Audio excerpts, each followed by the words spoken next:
Hey, what's up everyone? If you set up automation in ActiveCampaign, you want to make sure they're performing as expected. In today's tutorial, I'll show you how to check your automation reports to see how well they're working. Let's get into it.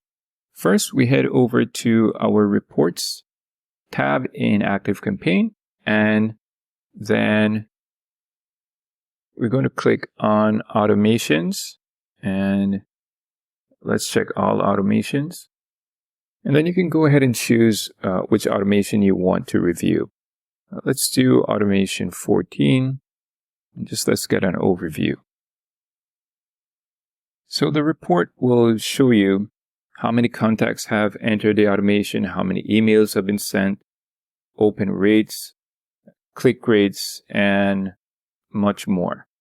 And you can also see how each individual action in the automation is performing. This gives you a clear view of what's working and where you might need to make adjustments. So monitoring your automation reports is key to optimizing your marketing strategy and improving results. So if you're new to ActiveCampaign, grab the free trial link in the description and start tracking your automations today.